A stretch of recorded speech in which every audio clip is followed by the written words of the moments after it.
3, 4, 5, 6, 7, 8, 9, 10. Hey, hey, mic check 1, 2, 3, 4, 5, 6, 7, 8, 9, 10.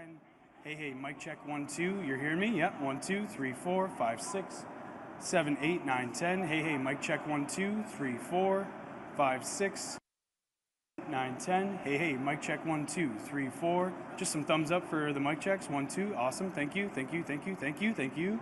1, 2, 3, 4, 5, 6. Stefan, you're good? Perfect. Okay. Stay here.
Bonjour tout le monde.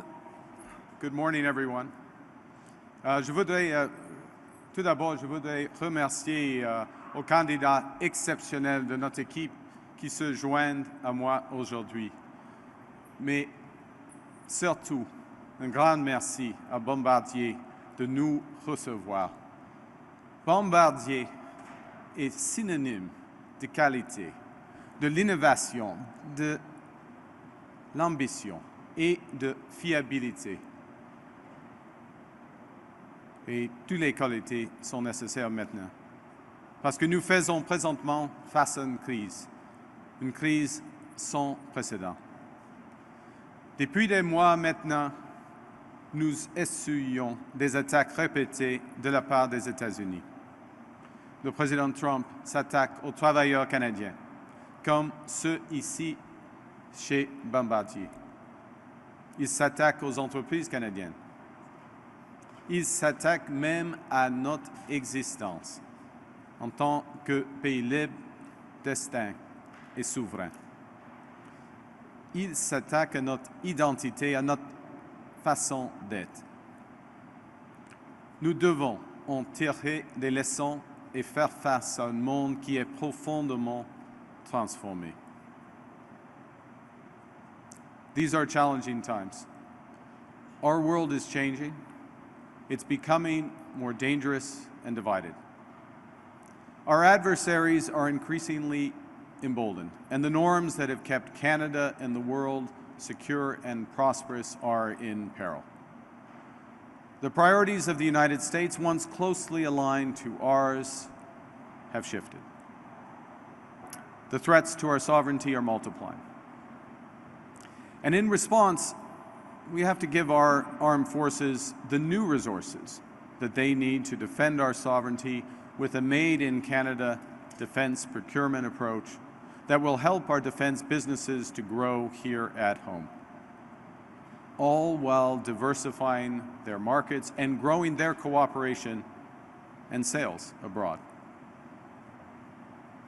For too long, our military has been both underfunded and overly reliant on the United States. Under the last Conservative government, when Pierre Poilievre was a minister, we in Canada were spending less than 1% of our GDP on defense. The Conservatives starved our armed forces, and shamefully they abandoned our veterans, closing offices across the country. La situation s'est améliorée dans les dernières années. Avec la stratégie nationale de construction navale, le gouvernement libéral crée de bons emplois et de la richesse dans des chantiers navals d'un océan à l'autre. C'est notamment le cas au Québec, depuis que nous avons renversé la décision du précédent gouvernement conservateur qui avait injustement exclu le chantier des vies. Le gouvernement modernise le NORAD en investissant de nouvelles technologies et en travaillant avec de nouveaux partenaires. Pardon. Le gouvernement défend le Nord et ceux qui y vivent avec de nouvelles installations militaires et une présence accrue des forces armées canadiennes.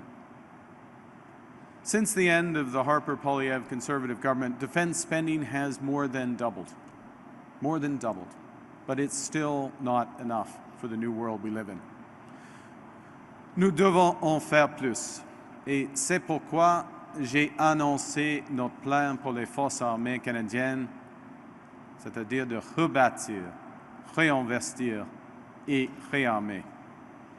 Nous allons accroître les capacités de la marine canadienne avec de nouveaux sous-marins et brise-glaces afin de défendre le Nord et les eaux canadiennes. Il s'agit d'une augmentation sans précédent de nos dépenses militaires qui va nous permettre de défendre l'ensemble de notre territoire, de défendre notre souveraineté et celle de nos alliés outre-mer. Nous allons faire en sorte que nos militaires ici au pays aient le même équipement que ceux qui défendent nos alliés à l'étranger. Nous allons accroître les capacités et la portée de la garde côtière canadienne et en faire une partie intégrante de notre infrastructure de défense. Nous allons lui donner le mandat de mener des opérations de surveillance pour protéger nos eaux et l'équipement nécessaire pour le faire. Et nous allons déployer des drones, des véhicules aquatiques et aériens sans pilote pour défendre l'Arctique, nos infrastructures sous-marines, nos frontières et nos alliés. We are also modernizing NORAD, investing in new technologies and working with new partners, including Australia. We're building new military installations and increasing the presence of the Canadian Armed Forces in the Arctic year-round to defend our sovereignty, the North, and those who call it home. Il faut non seulement investir, nous devons nous donner les outils nécessaires pour assurer notre souveraineté et appuyer l'expertise canadienne en bâtissant notre industrie militaire. Alors, aujourd'hui, j'annonce comment nous allons atteindre ces objectifs. Today, I'm announcing our plan to build the tools needed to ensure Canada's sovereignty, to support a new approach to made-in-Canada defense procurement, while helping our industries and businesses reach new markets around the world. Le nouveau gouvernement libéral va renouveler notre stratégie d'approvisionnement militaire grâce à une nouvelle agence qui va centraliser l'achat d'équipements et prioriser, dans la mesure du possible, l'équipement produit ici au Canada. Nous allons renforcer l'industrie canadienne de la défense, renforcer nos chaînes d'approvisionnement. Nous allons nous donner les capacités nécessaires afin de répondre aux besoins de nos forces armées sans dépendre d'autres pays comme les États-Unis.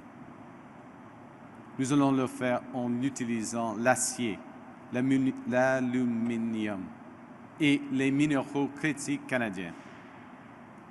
Nous allons nous appuyer sur l'expertise de nos entreprises et de nos travailleurs et s'assurer qu'ils bénéficient de notre stratégie.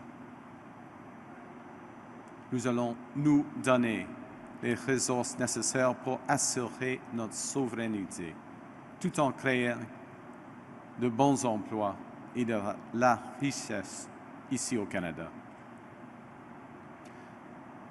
At the core of our new strategic approach to defense and security, we will also establish Borealis, the Bureau of Research, Engineering, and Advanced Leadership in Innovation and Science.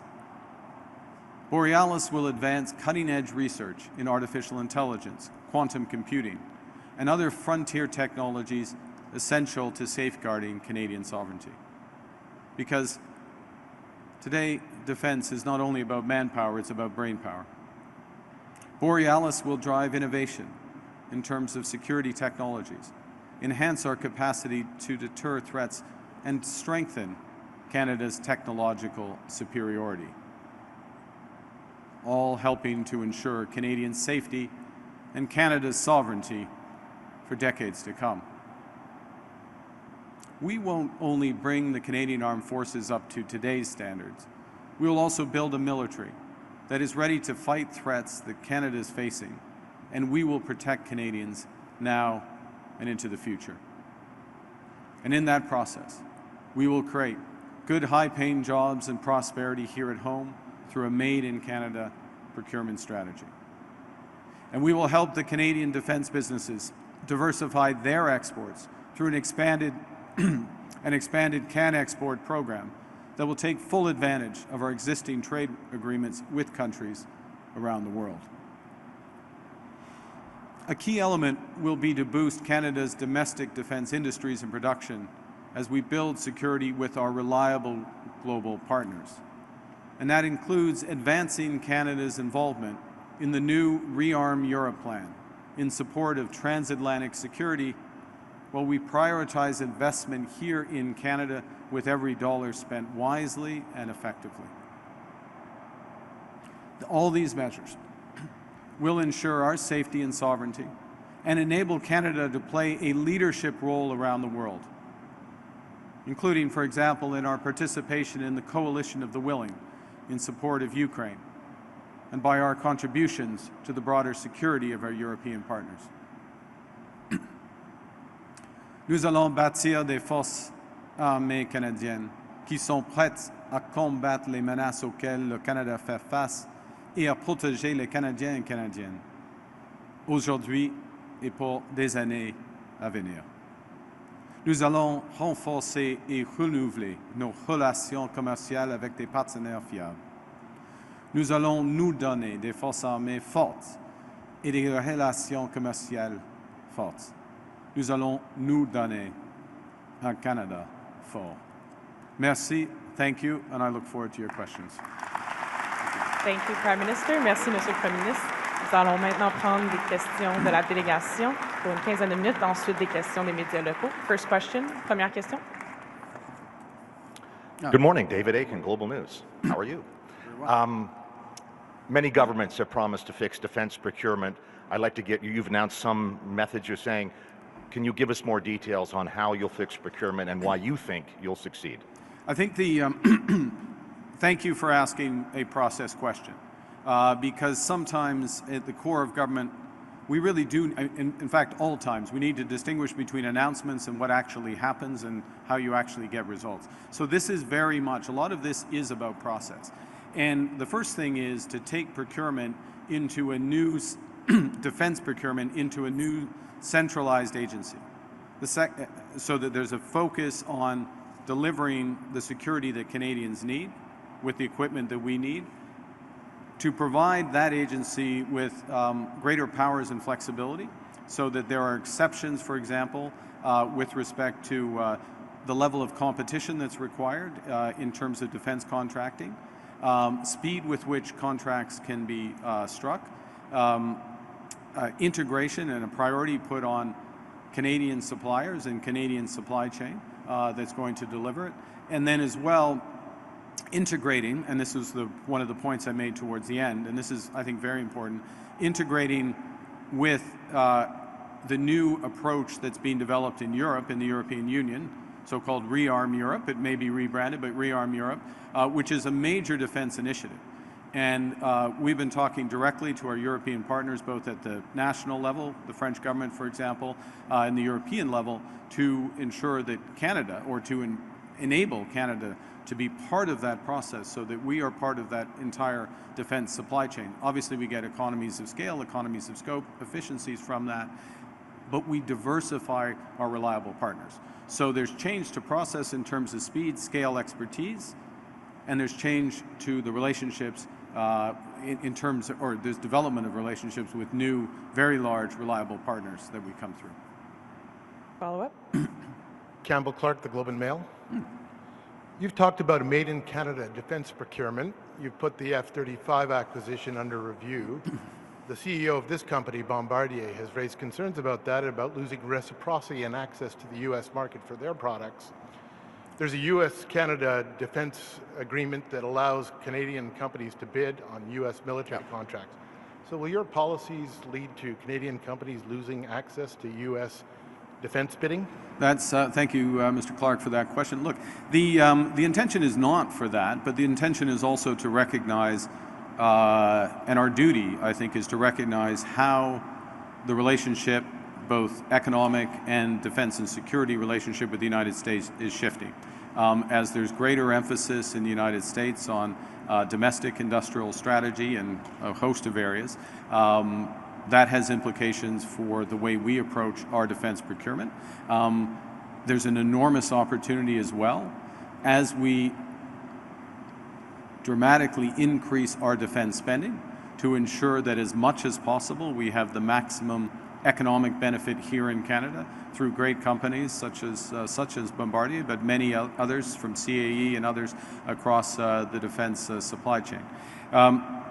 We will have, this is one other reason, as if we needed another reason, one other reason why the upcoming negotiations with the Americans on a new economic and security partnership that President Trump and I agreed on, why that is so important, and why it's important who's at the table, and that when Canada arrives at that table, that there is a comprehensive made-in-Canada approach to our interests, so that we're negotiating on behalf of the biggest impact for Canada. En ce qui concerne en français ici, les relations commerciales, économiques et sécuritaires avec les États-Unis changent, tout le monde le sait. Et par conséquent, il est nécessaire d'avoir une stratégie industrielle canadienne, y compris le secteur de la défense. Et nous sommes en train d'une forte augmentation des dépenses militaires ici au Canada, et ça vaut mieux d'avoir l'impact maximal ici au Canada. Mais tout est dans un contexte d'une négociation qui aura commencé au début de mai. C'est la négociation que M. Trump et moi nous sommes d'accord. Nous venons d'avoir un accord sur cela. Et c'est une des raisons, c'est important d'avoir un gouvernement canadien avec une stratégie militaire, sécuritaire, économique, industrielle, afin de promouvoir la prospérité et la sécurité du Canada. Merci. As a follow-up, today you're talking about a made-in-Canada procurement strategy. You're also talking about negotiating with the United States. Yes. So are you willing to negotiate away your made-in-Canada strategy in order to retain access to U.S. defense markets? So, okay, so again, thank you for the question. So let me give an example specifically, if I may draw on the situation here. So what's happening, and it's a very fluid trading situation, as you know, with the United States. But certain exemptions, for example, under I will call them the fentanyl tariffs, the unjustified fentanyl tariffs, are for what are called CUSMA compliant trade. Okay? So if you have certain thresholds of production, I'm explaining for broadly, I think you know this, but for a production here in Canada and with other CUSMA partners, and you can verify that then you're not subject to those fentanyl tariffs. That is an opportunity on which we can build in terms of the upcoming negotiation. And that's an opportunity that will integrate a Made in America and a Made in Canada defense procurement approach. But last point, if I may, which maybe should have been my first point. When you go into a negotiation, you have to know where you stand. You have to know what you want. You have to be strong. You have to be clear. That's why we're setting out these policies. They're in the interests of Canada. They're the interests of Canadian workers. They're in the interest of Canadian security. And so we will be negotiating from a position of strength with the Americans. Thank you. Good morning. Kate McKenna from the CBC. Hi. Members of the Liberal War Room, so the Central Campaign, distributed Stop the Steal buttons at a Conservative event. Given the anti-democratic implications of this phrase, how much does this event undermine the trust in the way that the Liberals operate, and what have you done in response to these revelations? Thanks for the question. Look, this is totally unacceptable, to be absolutely clear. And I, on behalf of my campaign, I was unaware of this behavior, but on behalf of my campaign, I apologize for it unreservedly. Okay. I've made it absolutely clear to my campaign that this behavior or anything approximating it or in that spirit is unacceptable, cannot happen again. En français, si ça n'aurait pas dû arriver, c'est complètement inacceptable. Comme le chef du parti, le chef du campagne, je fais mes excuses pour ces événements. Et j'ai dit à la campagne que ces choses-là ne doivent pas, ne doivent jamais plus arriver. For my follow-up, Pierre Poilievre announced today he would use the notwithstanding clause to push through his tough-on-crime agenda.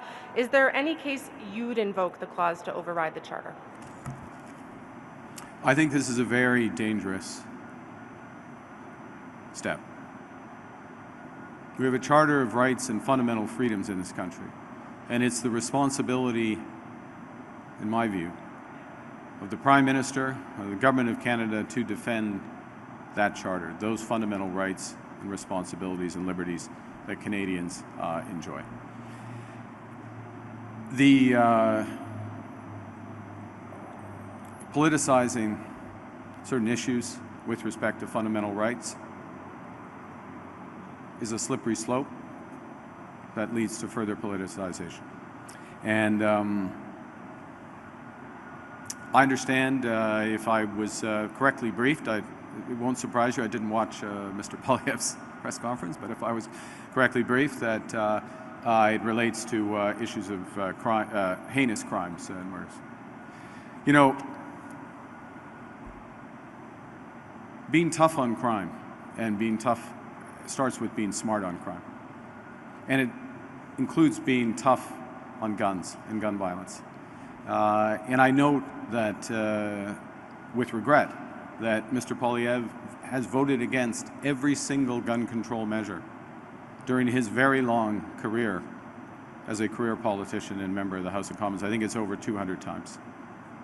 So we're focused on results. We've just tightened those gun measures with announcements which I think you saw a few days ago. We'll continue to do so. But we will defend the charter rights of Canadians on principle because it's the right thing to do. Prochaine question. En français, seulement sur la clause dérogatoire, s'il vous plaît. En ce qui concerne la clause dérogatoire, c'est la responsabilité, selon moi, et sur mon gouvernement, le Parti libéral, c'est la responsabilité du gouvernement fédéral, du gouvernement du Canada, de défendre les droits et les libertés fondamentales des Canadiens et des Canadiennes, c'est-à-dire la charte qui existe. Alors, l'utilisation de clauses non-obstant dans une manière préventive, c'est pas du tout correct et c'est très dangereux, dans mon avis. Merci. Christian Noël de Radio-Canada. Durant sa course à la chefferie, Justin Trudeau a dévoilé la valeur de ses actions et ses intérêts financiers avant de les mettre dans une fiducie sans droit de regard, justement pour éviter des critiques à propos de possibles conflits d'intérêts. Je comprends que vous dites que vous avez suivi les règles, Mais Ouais, pourquoi ne pas faire l'étape de plus qu'a fait M. Trudeau, justement pour plus de transparence? Pourquoi ne pas avoir dévoilé vos avoirs et vos intérêts avant de les mettre en fiducie? Ouais, c'est déjà fait. J'ai déjà les mettre dans une fiducie sans regard. C'est déjà fait avant d'être Premier ministre et c'est fait. Je suis, comme j'ai dit plusieurs fois, je suis toutes les règles bien en avance que nécessaire et c'est fait. Et maintenant, j'ai comme atout, j'ai de l'argent et de propriété personnelle. C'est tout. Somebody said en anglais. Yes. In English, look, as you say, I followed all the rules. I followed them in advance. I've disposed of my assets before I became Prime Minister. And have a blind trust. I have conflict of interest screens. I work only for the people of Canada. I work only for the people of Canada. Je travaille seulement pour des Canadiens et des Canadiennes. And my only assets now are cash and personal property, which means a house and cottage. Si on regarde, si on regarde les années 2020 à 2024, vous étiez un résident de quel pays et vous avez payé vos impôts en 2020 et en 2024 dans quel pays? 2024. 2024. Je me suis revenu au Canada au mois de juillet de 2020. Et à partir de ce moment-là, je suis résident du Canada et je paie mes taxes, mes impôts ici au Canada. Je suis Canadien, j'habite ici, hein. J'habite à Ottawa. Tout le monde le sait. Ouais, évidemment, pas nécessairement tout le monde, mais c'est absolument clair. Je paie mes taxes ici au Canada. C'est facile. Prochaine question. Ouais. Bonjour, M. Carney. Bonjour, madame. Hélène Moka de la presse canadienne. Votre candidate dans la circonscription de Châteauguay, les Jardins de Napierville, Nathalie Provost, a reconnu lors d'une émission de radio vendredi au 98.5 FM avec M. Lagacé qu'elle a proposé à des gens de son comté à rencontrer le ministre Dominique Leblanc pour un cocktail de financement, mais il devait payer 1 500 $. Est-ce acceptable selon vous? Êtes-vous à l'aise avec cette façon de faire pour du financement libéral? C'est de nouvelles. Je n'avais pas entendu cette entrevue. Il y a des événements qui soulèvent les fonds pour les partis. Il y a des règles. Il faut dévoiler bien en avance l'événement et il y a des règles et j'assume toutes les règles ont été suivies dans ce cas, mais j'en ai pas de renseignements sur votre question, plus que ça. Mais j'estime Madame Provost, elle est une candidate exceptionnelle et le Parti libéral et puis je dis le Canada ont de la chance qu'elle se présente dans cette élection. Nous allons prendre une dernière question de la délégation avant. Et vous avez dit pendant votre discours que le... Je m'excuse. OK. Bon, et vous avez dit pendant votre discours que le président Trump s'attaque aux travailleurs canadiens, comme ici, chez Bombardier. Ne craignez-vous pas des représailles sur les commandes de Bombardier aux États-Unis si le Canada annule l'achat de plusieurs avions de chasse F-35? Non. Dans un mot, non. Parce que notre vue va être prudente, équitable, dans les intérêts du Canada, y compris d'autres relations avec les Américains. Le point clé est il y aura une négociation globale avec les Américains entre le Premier ministre du Canada et le président des États-Unis qui commencera au début dans 2 semaines. Ça arrive, ce moment arrive. Et qui va être à la table pour le Canada? Moi ou quelqu'un d'autre? Un gouvernement avec une stratégie industrielle, un gouvernement pour une stratégie qui reconnaît les avantages canadiens, une stratégie qui contrôle notre destin économique, une stratégie qui diversifie nos partenaires, une stratégie qui rend le Canada fort, afin d'avoir, pour le Canada, mais afin d'avoir la meilleure négociation possible avec les Américains. Selon moi, c'est moi. Okay, merci. Allons maintenant prendre 5 minutes de questions des médias locaux. Première question. Oui, bonjour, M. Carney. Bonjour, Andy monsieur. Saint-André de TVA. Je veux juste revenir à l'histoire des macarons de tantôt. Vous avez dit que c'est inacceptable. Bon, vous avez offert vos excuses au Parti conservateur. Est-ce que vous allez renvoyer les membres du personnel de votre parti qui ont distribué ces macarons-là lors de cette conférence?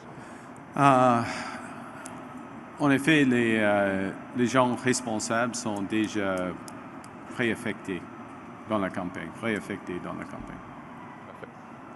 The responsible people for this issue have been reassigned within the campaign. Merci. Prochaine question. Next question. Well, hello, Mr. Carney. René Brumer, Montreal Gazette. Last night on Tout le monde en parle, you mentioned that for Justin Trudeau, the economy wasn't a main priority. Could you elaborate on what you meant by that and how you plan to differ? Yeah. Of course, I'm speaking in relative terms, but I stand by what I said. I'll give you a few examples. You know, over the course of the last 10 years, the pace of government spending, particularly operational expenditures, rose by an average of 9% a year. 9% year after year after year. That's about twice the rate of growth of the economy. The level of government support for industry and business investment and housing and other factors will be considerable. You'll see when we release our detailed platform, our platform chiffrée, that level of support is much lower than the level of support that we are going to give it. So we are focused on a government that spends less so that Canada can invest more, that we can invest more in defense, we can invest more in new trade corridors, we invest more in energy, clean and conventional, we can invest more in building new houses, all of those things. And we're going to use government to catalyze those investments. We're also going to have the better tax system, better regulation, all those other factors. I got into this race because I felt we needed to focus on the economy almost without fail and rebalance that focus. So address the housing crisis, the cost of living crisis, the productivity challenge, and now, of course, what has come with that is this great economic crisis, tariff crisis that the Americans have brought on us. So, in a sense, relative to the years of the previous government, these are big, big changes. These are not small changes. These are not changes in words. These are enormous economic changes, and they're exactly what's necessary to give ourselves far more than the Americans can take away, to build a stronger confidence in Canada, to build a Canada that can lead, to build on innovation and strength, to build on, I mean, look around, the expertise that is literally embodied by the workers here at Bombardier. That's the focus. It is a big change. A big change. Merci. We'll have time for one last question. Dernière question. Bonjour, M. Carney. Vous Bonjour, parlez madame. de plus gros investissements en défense, mais je n'ai pas entendu que vous les avez chiffrés. On parle de quel pourcentage d'augmentation? Puis vous visez quoi comme contribution pour l'OTAN? OK. On va dévoiler les chiffres dans quelques jours de notre plateforme. C'est absolument... Je commence avec, pas des chiffres nécessairement, mais les besoins. Les besoins du Canada, des besoins de sécurité, des besoins industriels, des besoins des jobs et la prospérité ici au Canada. Mais ça, c'est clair. Une chose est claire, le chiffre, les dépenses militaires vont être plus haut que 2%, 2 points de pourcentage du PIB dans quelques années. Ça arrive rapidement parce que c'est nécessaire. C'est nécessaire pour notre sécurité. Mais on peut le faire dans une manière qui rende un fort accroissement à notre industrie, qui vont créer des bons jobs ici à Montréal, à travers le Québec, à travers le Canada. Merci. The question, with respect to defense spending, I don't start with a percentage of GDP or what can be an arbitrary figure, but what do we need? What do we need as a country? We need to reinforce our security in the Arctic. We need to reinforce our security on the frontiers. We need to build a modern capabilities as part of our roles in things like the Coalition of the Willing. And we should do this, and this is what our plan is about, in a way that grows our economy, grows good jobs, grows strong companies, and grows in the future. Given those needs, given those priorities, I'm sure that our spending on defense, broadly speaking, will be above 2% of GDP within a few years. D'accord? C'est ce qui met fin à notre conférence de presse. This puts an end to our press OK. conference. Thank Merci you. beaucoup. Merci.